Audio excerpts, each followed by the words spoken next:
Class grade 8-9 student. आज हम जो हमारा टॉपिक था ह्यूमन एलिमेंट्री कैनाल उसको आगे लेके चलेंगे। तो फेरिंक्स एंड एसोफेगस का रोल क्या है। सबसे पहले हमने ओरल कैविटी का देखा था कि उसमें वो 3 तरह के काम करता है, एक सिलेक्शन करता है, ग्रेनिंग करता है और पार्शियल डाइजेशन करता है। अब हमारे फेरिंक्स एंड ओइसोफेगस जो आपकी फूड पाइप है, और फेरिंक्स फूड पाइप के ऊपर की जगह होती है, यानी ओरल कैविटी का बिल्कुल एंड है।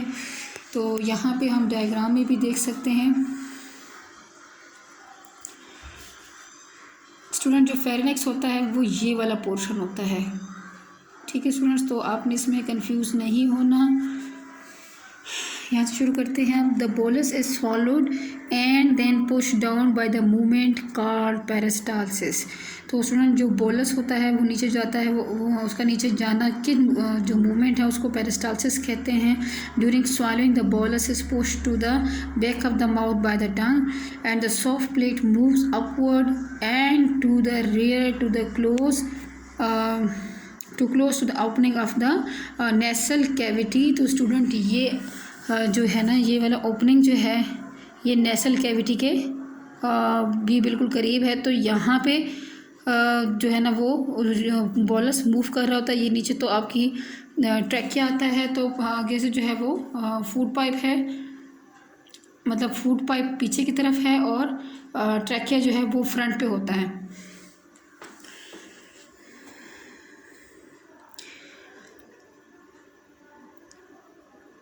When swallowed, the bolus goes to the pharynx, which makes a special adaptation to prevent choking or aspiration when food is swallowed, यानी ये उसको वापस आने से रोकता है। When larynx, the top of the trachea, moves upward, it forces the epiglottis, a flap of cartilage, into more or less horizontal position, thus closing the glottis, opening of the windpipe।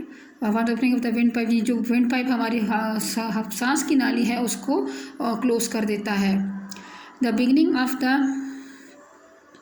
swallowing action is voluntary, but once the food reaches the back of the mouth, swallowing becomes automatic। यहाँ पे student हम देख सकते हैं कि bite of the roti and mutton piece bolus यहाँ पे है। अभी दूसरे में फिर यही बोलस अभी टांग ने जो टांग है उसने रोलिंग एक्शन शुरू किया हुआ है और बैक फ्लोर पे अभी ये पीछे की तरफ जा रहा है।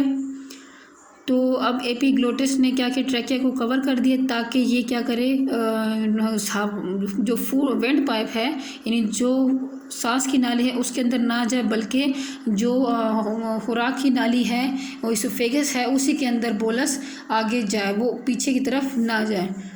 तो स्टूडेंट यहाँ पे आप देख सकते हैं कि बोलस जो है वो जो इसोफेगस है यानी जो फूड पाइप है उसी के अंदर अब जा रहा है, और उससे पहले इतना तोड़ फोड़ इसकी हो चुकी है बोलस, और इसकी लुब्रिकेशन भी बहुत अच्छी है कि वो अब जो पेरिस्टाल्टिक मूवमेंट है यानी ऐसी मूवमेंट होती हैं जो जिससे जो फूड पाइप होती है वो रफ्ता रफ्ता कंट्रैक्ट रिलैक्स, तो वो जो बोलस है वो मुकम्मल तौर पर नीचे पहुँच जाता है स्टमक तक, वापस आने की उसमें नहीं कोई बात होती।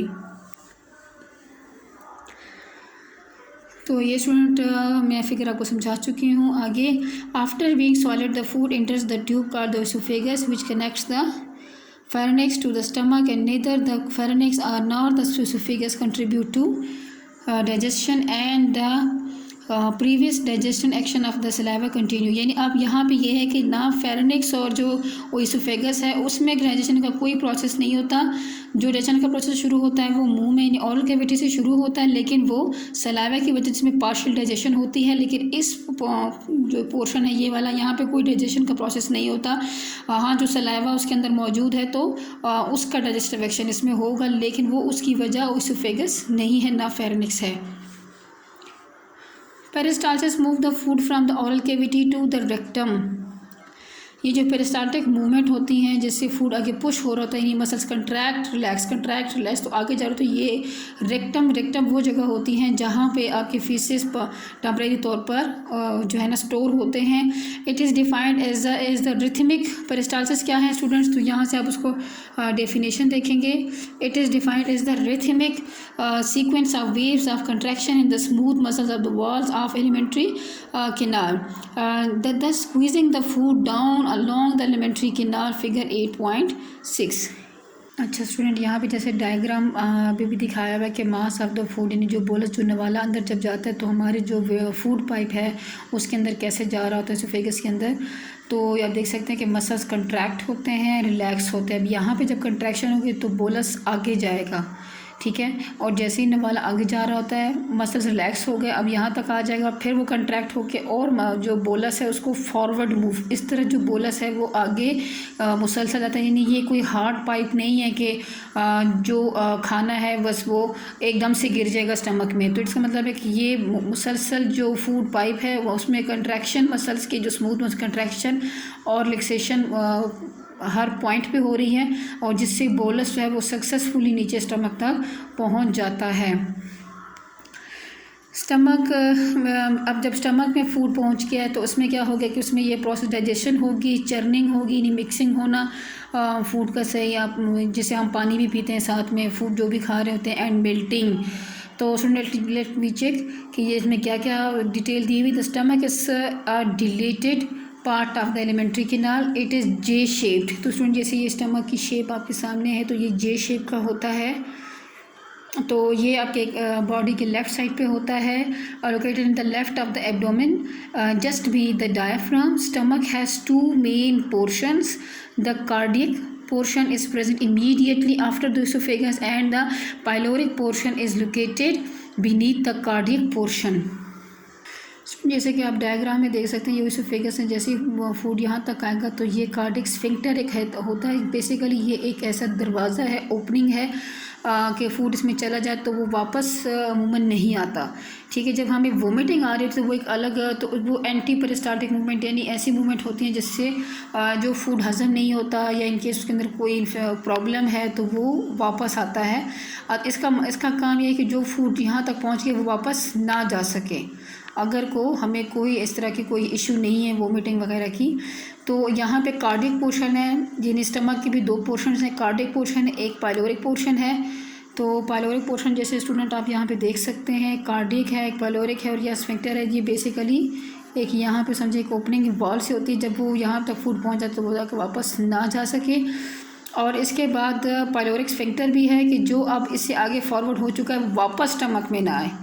तो मतलब ये एक चीज़ का रास्ता है एक तरह का कि एक दफ़ा एंट्री हो गई तो वापस वहाँ पे ना जा सके। यहाँ पे तब वापसी होती है जब हमें वोमिटिंग हो, कोई फूड पॉइजनिंग हो जाए, तो फिर ये वॉल खुलता है, या मतलब जिसके जो फूड है वो रिवर्स जाना शुरू हो जाता है। तो ये इनके किसी प्रॉब्लम की वजह से ही होता है, वरना नॉर्मल कंडीशन में हमारा फूड जो है वो एक ख़ास रास्ते से, एक ही डायरेक्शन है उसकी आगे जाने की, कि बस वो पूरे एलिमेंट्री कैनाल तक, यानी an from mouth to anus वो एक ही डायरेक्शन में जाता है।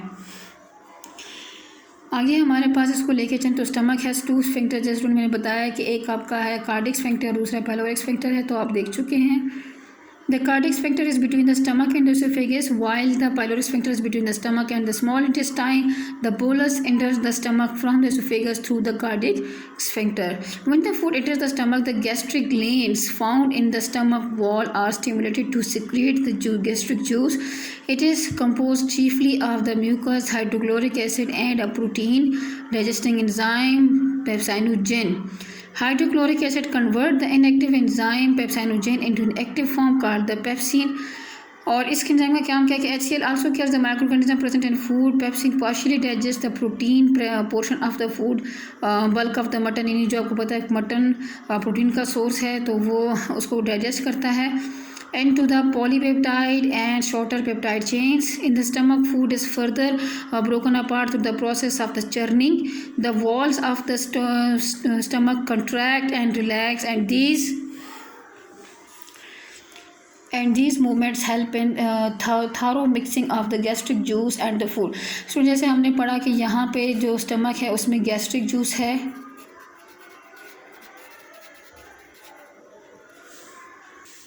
कि जैसे हमने कहा कि इसमें गैस्ट्रिक जूस अवेलेबल है स्टमक में, जिसकी वजह से क्या होता है कि इस जूस में क्या क्या मुश्तमिल है, HCl होता है और पेप्सिनोजेन होता है। तो HCl क्या करता है कि इसका एक काम तो यह है कि जो फूड के अंदर बैक्टीरिया वगैरह हैं वो डेड हो जाएं, और जो मतलब कोई इन्फेक्शन मटेरियल है तो वो डेड हो जाए, माइक्रो ऑर्गेनिज्म है तो वो डेड हो जाए। लेकिन एक काम इसका ये भी है कि HCl कन्वर्ट करेगा पेप्सिनोजेन को, कि वो किस में कन्वर्ट हो जाए, पेप्सिन में कन्वर्ट हो जाए। और पेप्सिन का क्या काम है कि वो जो फूड प्रोटीन है, प्रोटीन पोर्शन है मटन का या कोई भी गोश्त होता है या कोई भी फूड में प्रोटीन सोर्स मौजूद है, तो उसको जो है ना उसका ब्रेक डाउन करने में मदद करता है।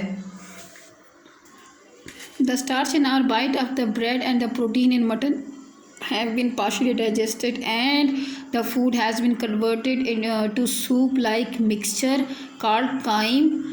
After it, the pyloric sphincter allows a little mass of the chyme to enter the duodenum. अब वो यहाँ से पाइलोरिक स्फिंक्टर से आगे ड्यूडेनम में जाएंगे, और ये स्मॉल इंटेस्टाइन का पहला पार्ट होता है। स्टूडेंट आज का लेक्चर इतने ही, फिर आगे जो इसका स्मॉल इंटेस्टाइन का पार्ट है, लार्ज इंटेस्टाइन का, तो ये इंशाल्लाह हम कल करेंगे।